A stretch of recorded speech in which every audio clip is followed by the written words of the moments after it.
వాళ్ళు ఇట్లా రావాలి వేదికపైకి. తరుపు కిరణ్ గౌడ్, మందీప్. ఇప్పుడు మన కార్యక్రమాన్ని ఉద్దేశించి స్వామీజీ ప్రసంగిస్తారు. సార్ జిల్లా అధ్యక్షుల వారు మాట్లాడతారు.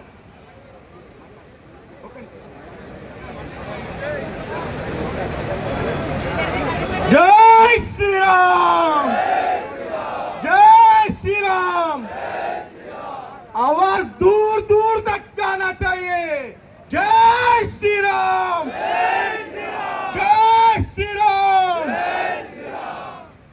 ఈ కార్యక్రమానికి విచ్చేసిన హిందూ బంధువులు మరియు స్వాములందరికీ స్వాగతం, సుస్వాగతం. ఇట్టి కార్యక్రమాన్ని మనము మన ఐక్యత గురించి, కాషాయం అంటే ఏ ఒక్కరి సొత్తు కాదు, హిందువులందరి సొత్తు. ఈ మధ్య కాలంలో కొందరు మత మార్పిళ్ళని, లవ్ జిహాద్ అని కొందరు చేస్తున్నారు. ఈ మత మార్పులను ఆపడానికి మనం చేయాల్సిన పని, మనము అన్య మతస్థులను తరిమి కొట్టాలి. అన్య మతస్థులను తరిమి కొట్టాలి. అన్య మతస్థులను తరిమి కొట్టాలంటే ఏంటి? గడప లోపలే మన కులం, గడప బయటికి వస్తే, గడప బయటికి వస్తే జై శ్రీరామ్, జై శ్రీరామ్.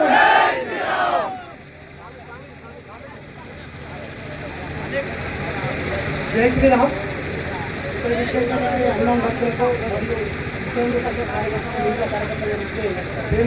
నమస్కారాలు.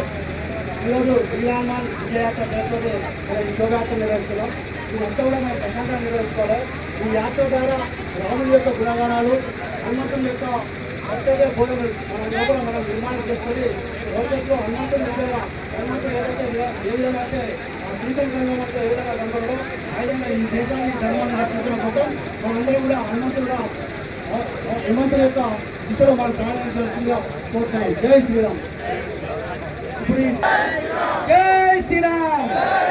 భారత్ మాతా కీ, భారత్ మాతా కీ. కార్యక్రమానికి విచ్చేసిన హిందూ బంధువులకు, అలాగే నా తోటి సహచర బంధువులకు, పుర ప్రముఖులకు, పెద్దపల్లి విశ్వ హిందూ పరిషత్ బజరంగ దళ్ శాఖ తరఫున ధన్యవాదాలు తెలియజేస్తున్నాం. ఒక్కసారి బజరంగ దళ్ యొక్క ఆవిర్భావం, దాని ఆవశ్యకత ఇవన్నీ చూస్తే ఒకసారి దాన్ని మననం చేసుకున్నాం. బజరంగ దళ్ ఆవిర్భవించిందే ధర్మరక్షణ కోసం. బజరంగ దళ్ పుట్టిందే ధర్మాన్ని కాపాడడానికి. బజరంగ దళ్ కార్యకర్తలు అంటే ధర్మాన్ని రక్షించడం కోసం వాళ్ళ ప్రాణాలను సైతం లెక్క చేయకుండా ముందుండడానికే బజరంగ దళ్ కార్యకర్తలు పనిచేస్తారు. ఒక్కసారి చూస్తే అయోధ్యలో రామ జన్మభూమి ప్రారంభించినప్పుడు 1984లో రామ రథయాత్ర పేరిట మన పెద్దలు 4 ఏళ్ల నుంచి రథయాత్ర ప్రారంభిస్తే ఆ రథయాత్రను జరగనీయమని ఎక్కడో ఢిల్లీలో ఉన్న జామా మసీద్ బుఖారీ ప్రకటిస్తే, మేము ఒకవేళ మీరు యాత్ర తీస్తే మీ హనుమాన్ మందిర్లకు మీ ప్రార్థనలకు వచ్చి మేము నమాజ్ అవుతామని హెచ్చరించారు. దీన్ని ఆపాలని అప్పుడున్న ప్రభుత్వాన్ని కోరితే మేము రక్షణ ఇవ్వలేము, ఈ రథయాత్ర మేము వేయలేము అని కూడా వాళ్ళు చెప్పారు. అప్పుడున్న గవర్నమెంట్ ఈ రామ రథయాత్రకు అప్పుడైతే శ్రీరామునికి అయోధ్యలో రావణ సంహారం చేయడానికి హనుమంతుడు ఎలాగైతే సహకరించిందో ఈ రామ రథయాత్రకు మేమంతా ముందుంటామని ఆ రోజు బజరంగ దళ్ ఆవిర్భవించింది. ఈ బజరంగ దళ్ యొక్క ఆవిర్భావంతో ఎంతో మంది కార్యకర్తలు నష్టపోయి ఇవాళ గోరక్షణ, హిందూ అమ్మాయిల రక్షణ, హిందూ ధర్మాన్ని రక్షించడానికి బజరంగ దళ్ కార్యకర్తలు తమ ప్రాణాలకు సైతం పూడగొట్టుకొని కూడా నిలబడుతున్నారు. ఇవాళ ఒకవేళ దేశంలో ఎక్కడైనా సైనికులకు ఏమైనా జరిగిందంటే బజరంగ దళ్ కార్యకర్తలే ముందుకు రావాలి. ఒకవేళ గోవులను అన్య మతస్థులు ఏమైనా చేస్తున్నారని కూడా ఇవాళ బజరంగ దళ్ కార్యకర్తలే ఆపాలి. మన హిందూ అమ్మాయిల లవ్ జిహాద్తో ఎత్తుకపోతుంటే కూడా ఇవాళ బజరంగ దళ కార్యకర్తలు కాపాలి. బజరంగ దళ ఆవిర్భవించిందే ధర్మరక్షణ కోసం, బజరంగ దళ పుట్టిందే ధర్మాన్ని కాపాడడం కోసం. బజరంగ దళ సేవ, సురక్ష, సంస్కారం అనే లక్ష్యంతో పనిచేస్తుంది. హిందూ సమాజానికి సేవ చేస్తుంది, హిందూ సమాజానికి రక్షణ ఇస్తుంది, హిందూ సమాజాన్ని సురక్షితంగా ఉంచడానికే బజరంగ దళ పనిచేస్తుంది. బజరంగ దళ ఇవాళ దేశంలో ఒక నిర్మాణమైన పాత్ర పోషిస్తుంది. ఎక్కడ చూసినా ఇవాళ కుహాన లౌకికవాదులు అంటారు.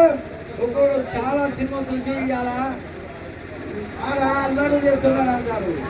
చాలా సినిమా చూస్తే మన బానిసత్వాన్ని ఎట్లయితే మనం వీరులు ఎదుర్కొన్నారో ఆ రకంగా ఎదుర్కొన్నదే మన ధర్మాన్ని మనం చూపెట్టినాము.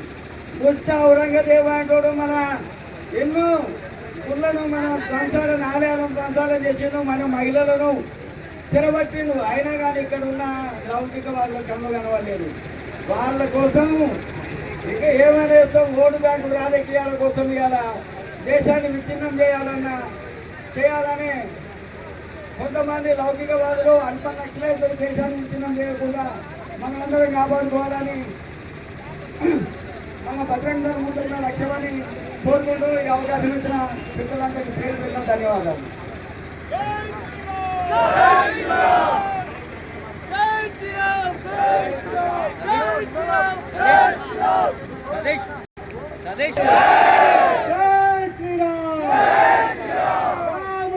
జానకి జై భవాని, జై భవాని. ఇప్పుడు స్వామివారిని ఒక 10 నిమిషాల్లో ప్రసంగం ముగించాల్సిందిగా కోరుతున్నాము. అందరూ ఒక్కసారి ఓంకారం చెప్పండి, కళ్ళు మూసుకోండి. ఓ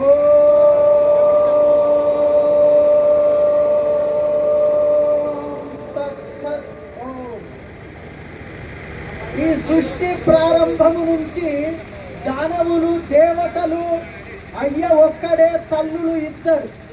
దానవులు దేవతలు. 10 తలల రావణాసురుడు ఉన్నాడు, సావు లేదన్న వీరన్నాకశపుడు ఉన్నాడు, వీరన్నాక్షుడు ఉన్నాడు.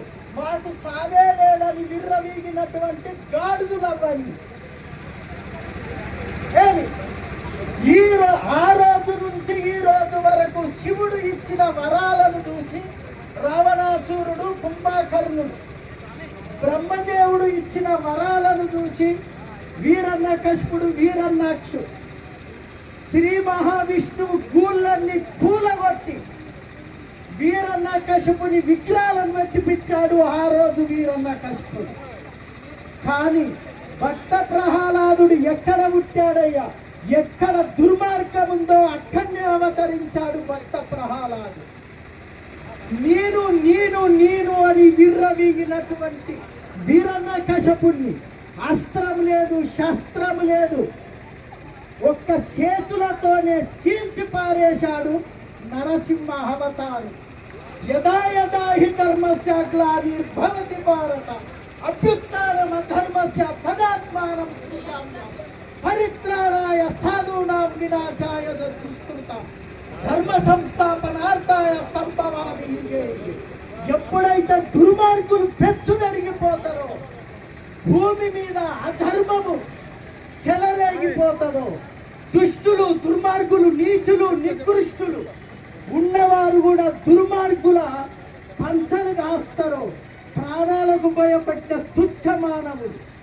కాబట్టి ఆ రోజులలోనే సావు లేదని వరమడి కచ్చుకున్న వీరన్నకశిపుడే నిలవలేడు ధర్మం ముందట.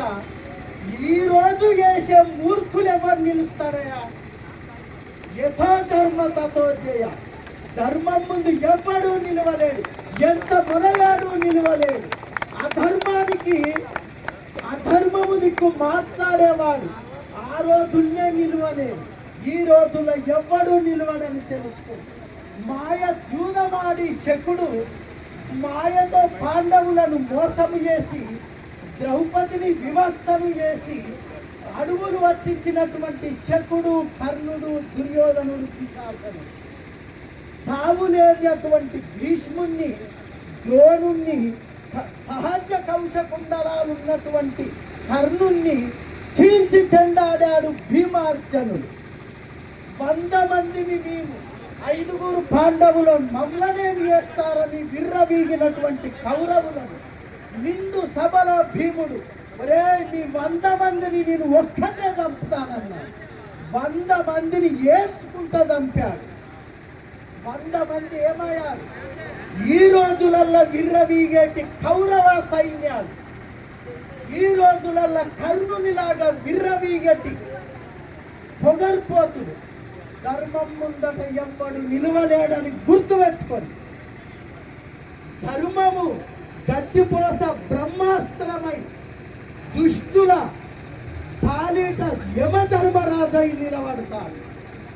గడ్డిపోసనే ఎంతవరదాకా సాగుతాయి దుర్మార్గుల ఆటలంటే పరమేశ్వరుడు కన్ను మూసుకుని ఈశ్వరుడు కన్ను తెరిచాడా కౌరవులు ఏ విధంగా సర్వనాశనమయ్యారు. ఈ రోజులలో అధర్మానికి కొమ్ము కాస్తున్నట్టు భౌగవసంతరాయునిగా అవతరించాడు శ్రీ మహావిష్ణు. దీంట్లో సందేహం లేదు.